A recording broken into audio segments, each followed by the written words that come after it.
economic event. Radio Algeria International, our voice in the world.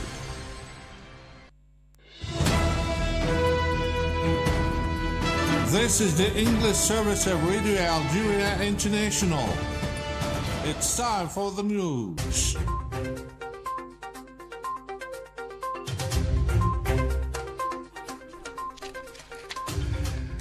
The President of the Republic, Ms. Abdelmajid Tebboune, is receiving today the President of the brotherly country of Lebanon, or Republic of Lebanon, Mr. Joseph Aoun, who pays an official visit to our country.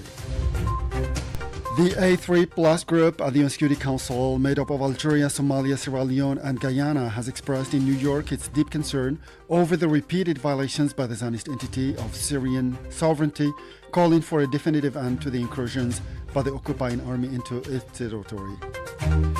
And as the Gaza Strip is facing alarming levels of famine, the death toll in the continued Israeli acts of aggression on the Palestinian populations has risen to reach over 60,000.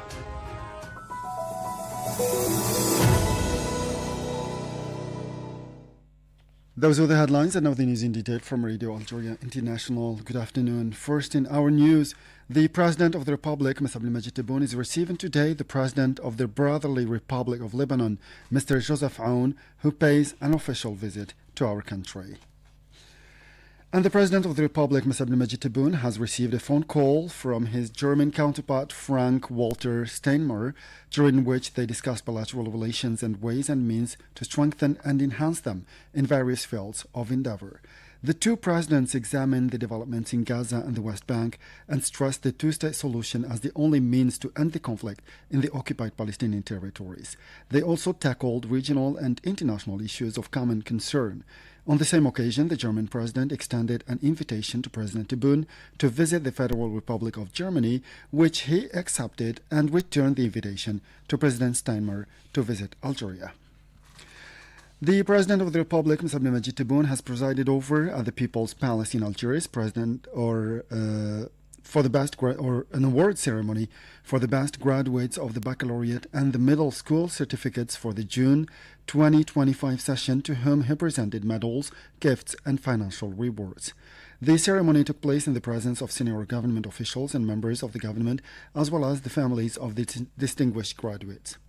In a speech delivered at the outset of the ceremony, the Minister of National Education, Mr. Mohamed Saghir Saadawi, expressed his gratitude and thanks to the President of the Republic for presiding over this award ceremony held under his high patronage, stressing that it will undoubtedly motivate and encourage students to emulation and perseverance in their quest for knowledge, success, and excellence. He also hailed the special and constant interest granted by the President of the Republic to the educational community. And the President of the Republic, Ms. Abdelmajid Tebboune, has highlighted Algeria's efforts to achieve food security through the adoption of several strategies to support investment in the agricultural sector and the mobilization of water resources while addressing the effects of climate change. In a speech read on his behalf by the Minister of Foreign Trade and Export Promotion, Kamal Rizig, during the second review of the United Nations Food Systems Summit, UNFSS Plus 4, held in Addis Ababa, Ethiopia, President Tebboune stated that Algeria had adopted several strategies and policies aimed at achieving food security and self-sufficiency in agricultural and animal products, taking into account climate, health, and economic dimensions to achieve resilient, inclusive, healthy, and sustainable food systems. He underlined that Algeria had implemented a national roadmap for the sustainable transformation of food system by adopting practical measures in response to the call made by the UN Secretary General in 2023 through institutional governance for the transformation of food systems at the national level, with the participation of all relevant ministerial departments. To this end, a participatory approach had been adopted, involving various national stakeholders and representatives of non-governmental organizations and the community movement, particularly professional organizations, as well as researchers and academics, with a particular focus on women and youth.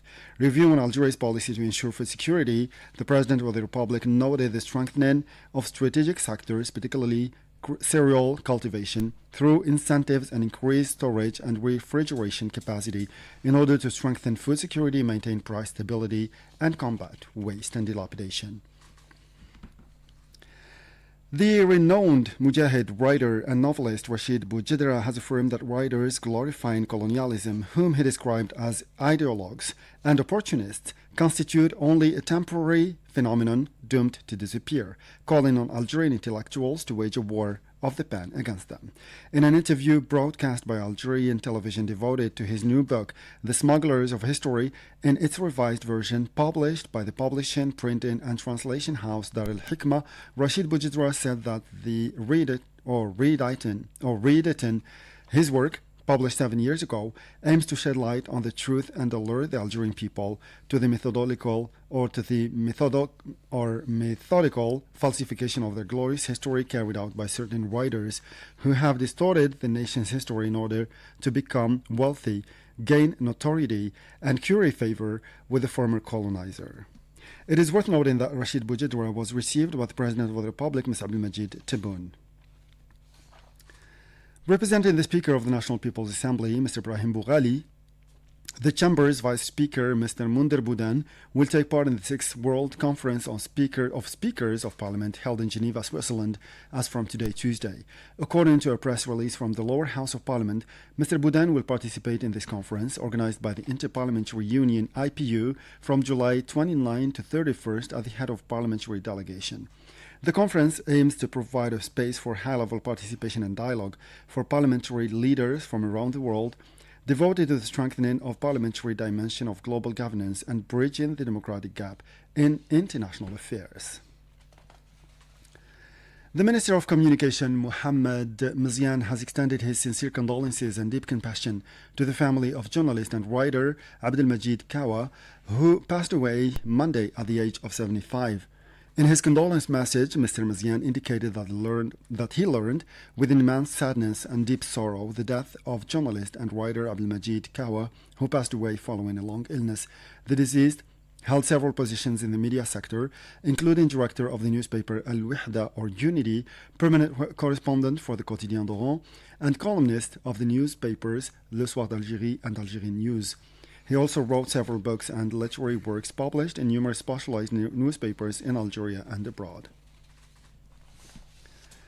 The Joint Ministerial Monitoring Committee, GMMC, of the Organization of Petroleum Exporting Countries, OPEC, and its partners known as OPEC Plus, has welcomed the strong commitment of the signatory countries of the Declaration of Cooperation to respecting their production quotas for the months of May and June 2025, highlighting the rigorous implementation of the agreed adjustments. Meeting via video conference for its 61st session, the GMMC noted with satisfaction that the vast majority of participating countries continue to demonstrate sustained commitment to the decisions taken. The committee particularly emphasized the importance of full compliance with production limitation commitments, recalling that the stability of the oil market depends on the collective support of OPEC Plus members. Algeria was represented in the meeting by the Minister of State, Minister of Energy, Mines and Renewable Energies, Mohamed Arqab, in the presence of Sonatrach CEO Rashid Hashishi, President of the National Agency for Development of Hydrocarbons Resources, Al-Naft Samir Bakhti, and senior officials from the ministry.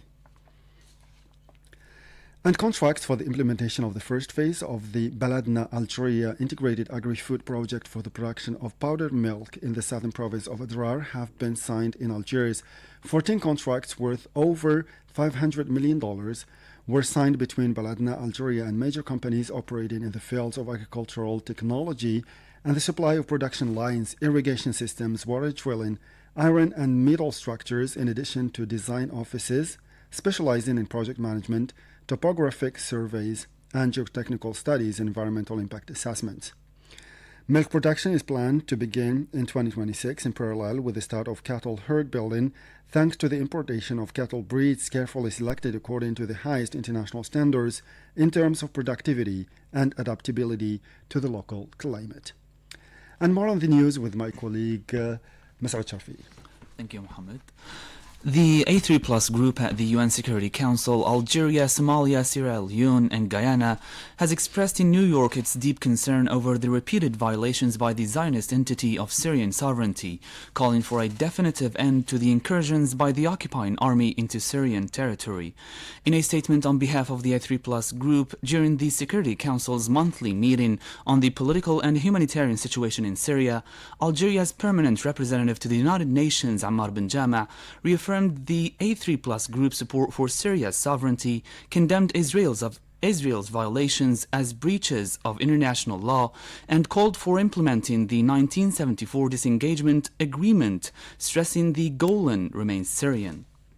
We reaffirm our steadfast support for Syria's sovereignty, unity, independence, and territorial integrity, and we express serious concern over Israel's repeated violation of Syrian sovereignty. The A3 Plus strongly condemns such violation and the military operation being carried out in violation of international law, including Article 2 of the UN Charter.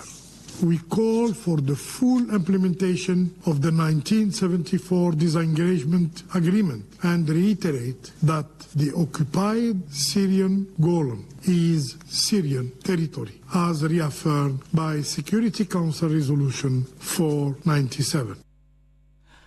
In the same context, he demanded a complete end to Israeli incursions, full withdrawal from occupied areas, and unimpeded access for the United Nations Disengagement Observer Force, UNDOF, to carry out its mandate with no military activity in the separation zone.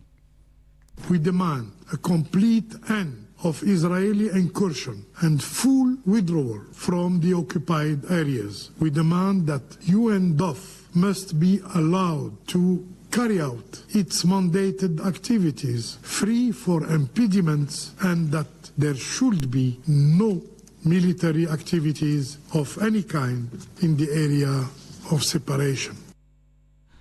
Regarding the political situation, Mr. bin Jama reiterated support for a Syrian-led political process, UN facilitated that ensures full participation of all Syrians, including women and youth, in shaping the country's future. We reiterate our support for a Syrian-led and Syrian-owned political process, effectively facilitated by the United Nations and leading to a political transition that reflects the legitimate aspiration of all Syrians, including women and youth, and ensure their full participation in shaping the country's future.